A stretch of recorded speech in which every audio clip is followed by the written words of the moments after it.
Hello my dear friends, welcome back to my channel Swaraj family kitchen. ఈరోజు నేను మీకు ఒక టీ గ్లాస్ బొంబాయి రవ్వతో బోలెడన్ని వడియాలు ఎలా పెట్టుకోవాలో చూసేద్దామండి. వడియాలు చూసారా ఎంత బాగా ఎండిపోయాయో. సో చాలా ఈజీగా ఫస్ట్ టైం ట్రై చేసే వాళ్ళు కూడా ఈజీగా చేస్తారు. టేస్ట్ కూడా చాలా బాగుంటాయి. పప్పుచారు సాంబార్లోకి చాలా బాగుంటాయి.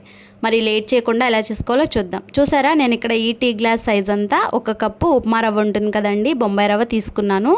సేమ్ అదే గ్లాస్తో మనం ఇక్కడ 8 గ్లాసెస్ వాటర్ తీసుకొని మందపాటి ఒక కడాయిలోకి అయితే వేసుకోవాలి. మనకి ఏ వడియాలు పెట్టుకోవాలన్నా సరే కరెక్ట్ కొలతలతో పెట్టుకుంటే వడియాలు ఇరగకుండా పర్ఫెక్ట్గా వస్తాయండి. టేస్ట్ కూడా చాలా బాగుంటాయి. చక్కగా ఇలా ఈ విధంగా 8 గ్లాసులు వాటర్ తీసుకోవాలి ఒక గ్లాస్ బొంబాయి రవ్వకి. ఇప్పుడు స్టవ్ ఆన్ చేసేసుకొని వాటర్ని హై ఫ్లేమ్లో మరిగించుకోవాలి. మరిగించుకునే ముందు ఒక 1 స్పూన్ జీలకర్ర, 1/2 టేబుల్ స్పూన్ చిల్లీ ఫ్లేక్స్, అలాగే మనకి టేస్ట్కి తగినట్టు సాల్ట్ వేసుకొని హై ఫ్లేమ్లో ఈ వాటర్ని బాగా మరిగించుకోవాలి. సో చూసారు కదా, ఇలా హై ఫ్లేమ్లో మరిగించుకునే టైంలో మనం ఈ విధంగా కలుపుకుంటూ ఉండాలి. ఇప్పుడు బొంబాయి రవ్వని వేసే ముందు స్టవ్ మీడియం ఫ్లేమ్లో పెట్టుకొని ఒక చేత్తో రవ్వ వేసుకుంటూ మరొక చేత్తో గరిటెతో కలుపుకుంటూ ఉండాలి. ఎలాంటి ఉండలు కట్టకుండా సిమ్ ఫ్లేమ్లో పెట్టుకొని స్టవ్ చక్కగా ఈ వాటర్లో కలిసేటట్లు ఈ రవ్వ బాగా ఉడికించుకోవాలండి.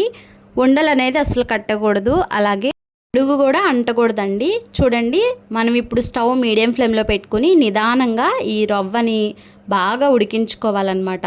ఎంత బాగా ఉడికించుకుంటే మనకి వడియం అనేది అంత పర్ఫెక్ట్గా విరగకుండా చాలా నీట్గా వస్తుంది.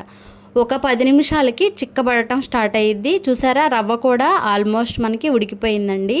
ఇలా ఈ కన్సిస్టెన్సీ వచ్చేంత వరకు మనం తిప్పుకుంటూ కలుపుకుంటూ రవ్వను ఉడికించుకోవాలి. ఇప్పుడు స్టవ్ ఆఫ్ చేసేసేద్దాము. స్టవ్ ఆఫ్ చేసేసి ఇది కొంచెం చల్లారిన తర్వాత ఒక కాటన్ క్లాత్ని తడుపుకొని మనం బాల్కనీలో ఎక్కడ ఎండ అవైలబుల్గా ఉంటే అక్కడ మనం ఈ విధంగా వడియాలు అనేవి పెట్టుకోవాలి. వడియం వేసి గరిటెతో అసలు ప్రెస్ చేయకూడదండి. జస్ట్ అలా వేసేస్తే అది ఎంతవరకు స్ప్రెడ్ అవ్వాలో అంతవరకు స్ప్రెడ్ అయిపోయి ఆగిపోతుందన్నమాట. చాలా పర్ఫెక్ట్గా ఉంటుంది.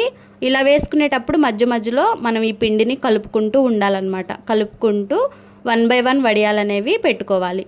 మనకి ఎండ సమృద్ధిగా ఉన్న ప్లేస్లో పెట్టుకుంటే వడియాలు చక్కగా మనకి 1-2 రోజుల్లో రెడీ అయిపోతాయి. ఎంచక్క థర్డ్ డే హ్యాపీగా పప్పుచారులోకి సాంబార్లోకి ఎంజాయ్ చేస్తూ తినేయచ్చు అనమాట.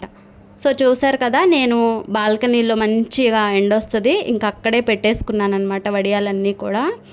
ఒక్క గ్లాస్ బొంబాయి రవ్వతో మనకి చాలా వడియాలు అనేవి రెడీ అయిపోతాయి. చాలా మనకి ఇవి సంవత్సరం పాటు నిల్వ చేసుకోవచ్చండి. సో ఇలా పెట్టుకొని సాయంత్రానికి ఇది నేను మీకు చూపిస్తున్నాను. చూడండి, సాయంత్రానికి అయితే చాలా ఈజీగా ఎండిపోయాయి. ఇది వచ్చేసి నెక్స్ట్ డే మార్నింగ్ పెట్టేసుకున్నాను ఎండలో. నెక్స్ట్ డే ఈవినింగ్ అయితే ఈ విధంగా అయితే రెడీ అయిపోయాయండి. ఆల్మోస్ట్ బాగా ఎండిపోయాయి అన్నమాట. చూసారు కదా, మనకి ఇది 1-2 రోజుల్లో చాలా ఈజీగా ఎండిపోతాయి. అది కూడా ఎండ బాగా ఉన్న ప్లేసెస్లో పెట్టుకోవాలి. ఇప్పుడు చూసారు కదా, ఇలా ఎండిపోయాయి నీట్గా, ఎలాంటి పచ్చిదనం అనేది లేకుండా. ఇప్పుడు ఈ క్లాత్ని బ్యాక్ సైడ్కి విధంగా తిప్పుకోవాలి. తిప్పిన తర్వాత దీనిపైనే కొంచెం వాటర్ ఈ విధంగా చిలకరించుకోవాలండి. ఇలా చిలకరించుకున్నట్లయితే మనకి వడియం అనేది తీసుకోవడానికి ఈజీగా వచ్చేస్తుంది అనమాట. చూసారా, వెనక మనం జస్ట్ వాటర్ అలా చిలకరించి వేసుకోవటం వల్ల వడియం చక్కగా నీట్గా ఈ విధంగా వచ్చేస్తుంది. లేదంటే వడియాలు విరిగిపోతాయండి. మనం ఏ ప్లేసెస్లో అయితే వడియం వలుస్తున్నామో అదే ప్లేస్లో మనం కొంచెం వాటర్ చల్లుకుంటూ తీసుకోవాలి. సో అన్ని చోట్ల వాటర్ చల్లుకోకూడదు. మనం ఎక్కడైతే మనం తీసుకుంటున్నామో వడియం అక్కడ మాత్రమే చల్లుకొని తీసుకోవాలి. ఇది గుర్తుంచుకోండి. చూసారు కదా, ఆల్మోస్ట్ వడియాలన్నీ నేను తీసేసుకున్నాను. మళ్ళీ నెక్స్ట్ డే మార్నింగ్ ఒకసారి ప్లేట్లో ఆరబెట్టేసుకుని మంచి ఎండలో పెట్టుకున్నట్లయితే ఇంకా పర్ఫెక్ట్గా మనకి బాగా ఎండిపోతాయి. ఇది సౌండ్ మనకి గలగల అని సౌండ్ రావాలండి. నేను నెక్స్ట్ డే మార్నింగ్ ఇలా పల్చగా ఒక ప్లేట్లోకి అయితే పెట్టుకుని ఎండబెట్టేసుకున్నాను. చాలా నీట్గా ఎండిపోయాయి. ఈవినింగ్ కల్లా కూడా మనకి ఇది జస్ట్ 2 or 3 డేస్లో చక్కగా కంప్లీటెడ్గా ఈ వడియాలు రెడీ అయిపోతాయి. చక్కగా 1 year వరకు నిల్వ చేసుకోవచ్చండి. చూడండి, ఫైనల్లీ వడియాలు అయితే మనకి చక్కగా బొంబాయి రవ్వతో రెడీ అయిపోయాయి. చాలా సులభంగా చేసుకోవచ్చు. ఫస్ట్ టైం ట్రై చేసే వాళ్ళు కూడా చాలా ఈజీగా చేసేస్తారనమాట ఈ వేలో. ఇప్పుడు మనం వేడిగా ఉన్న ఆయిల్లో వేసుకొని, ఆయిల్ బాగా హీట్ అవ్వాలి. వడియం వేసేటప్పుడు స్టవ్ మీడియంలో పెట్టేసుకొని వడియాలు వేసుకుంటే ఎంచక్క వడియాలు బొంబాయి రవ్వతో రెడీ అయిపోతాయి. మీరు కూడా ట్రై చేయండి. ఇలా మన ఎయిర్ కంటెంట్ బాక్స్లో వేసుకొని స్టోర్ చేసుకోవచ్చు అనమాట. సంవత్సరం వరకు నిల్వ చేసుకొని పప్పుచారు సాంబార్లోకి చాలా చాలా టేస్టీగా రుచిగా ఉంటాయి. మీరు ట్రై చేసేయండి. అట్లాగే ఈ బొంబాయి రవ్వ వడియాలు మీకు నచ్చినట్లయితే ట్రై చేయండి. చిన్న లైక్ చేయండి.